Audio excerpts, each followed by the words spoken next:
Scottish Labour confounded expectations with their victory in last week's Hamilton, Larkhall and Stonehouse by-election. It might not go down in history alongside the famous 1967 SNP Hamilton by-election when Davy Russell is no Winnie Ewing, but he proved a popular local candidate, giving his party much needed momentum in the long run-up to next year's Scottish Parliament election.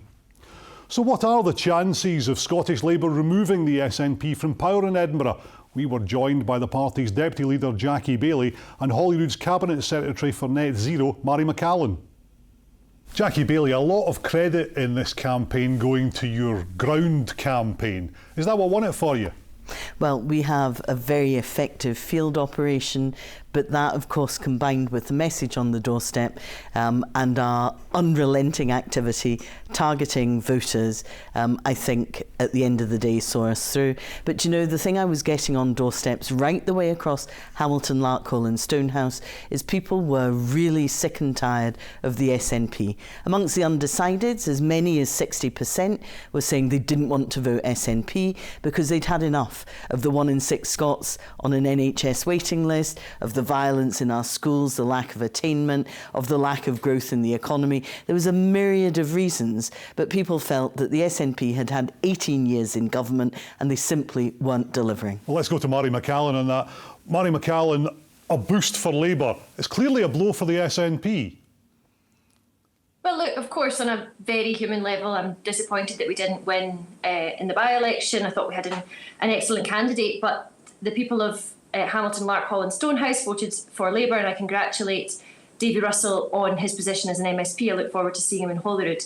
But Labour really ought not to take this as any kind of endorsement for their performance, particularly in the last year. People feel profoundly let down by Labour, who promised change and whose first acts included scrapping the winter fuel payment for pensioners, U-turning on their promises to WASPy women, cutting massively disability support across the UK. That's domestically. That's before we even mention their... So hang on.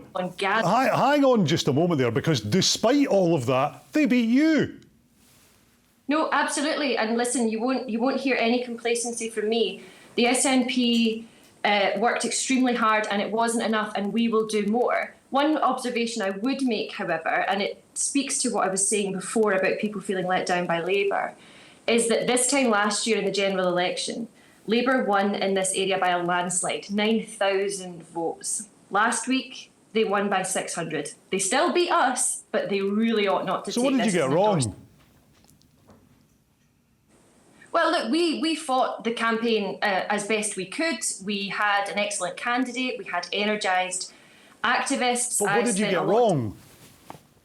On the door. Well, that's something that we're going to have to reflect on. I think that the messages that we took to the people of Scotland about a real focus on their priorities, on the NHS and on the cost of living, were resonating with people. What I think we also need to do is to set out the hopeful vision for the future of Scotland. Jackie said people are fed up, but what she misses is that, yes, we've had a very difficult period. The SNP have protected people during that period. What we now must do is set out a hopeful vision for the future. People are desperate for things to get better. Okay, let Jackie Baillie come back on that then. So the people of Hamilton, Larkhall and Stonehouse rejected the SNP.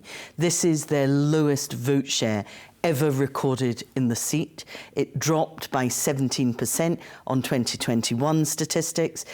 This is not a celebration for the SNP. To be fair, since 2011 when the seat became a thing, it's the first time they've lost it. Yes, but this is a significant drop in their vote share because the voters rejected the SNP. As I said to you, the number of doors I went to where people were really rejecting 18 years of SNP failure. They wanted more from the government, and for us, this is about us saying Labour can defeat the SNP, we can deliver a change of direction for Scotland, which is what people in Hamilton were telling us that they absolutely wanted. Mairi McAllan, that's what Jackie Baillie says this tells us about next year's election.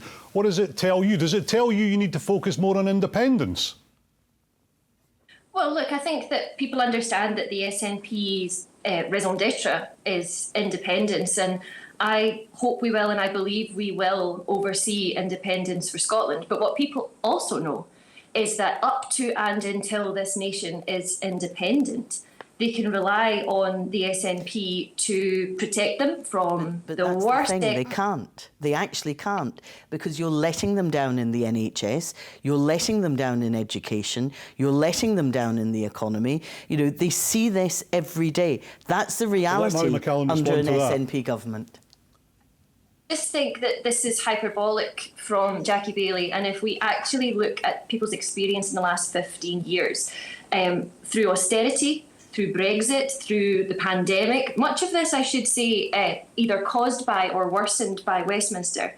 The people of Scotland have the SNP on their side, with the best cost of living support, free tuition, free prescriptions, 1,140 hours of funded childcare.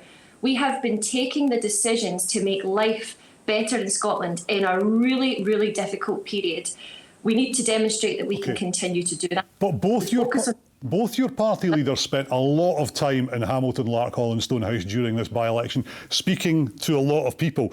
Is John Swinney up to the job of leading your party into the election next year? Oh, absolutely. Without a doubt. Anybody who observed our party during this election will have seen a united and a strong party. Well, they're not seen as a winner. Yes. No, well, absolutely, Colin. Look, I've said from the start we didn't win. Labour won. I've congratulated Davy Russell. Now, they did it by a very small margin, and I hope that we will close that. But I have the greatest confidence in John Swinney as the leader of the SNP to lead a united party, one that's focused on the priorities of the people of Scotland, and one that will win next year. Jackie Baillie, you and Anas Sarwar both must have been beginning to feel a bit of heat building up going into this campaign, given how far behind you were in the polls. It was always going to be a closely fought campaign. We didn't take anything for granted at all. Did you feel that? And did you feel that pressure? We of course did. I mean, you know, there's no secret. There's no secret that people in Hamilton, Larkhall and Stonehouse want not just an SNP government to do better than they are.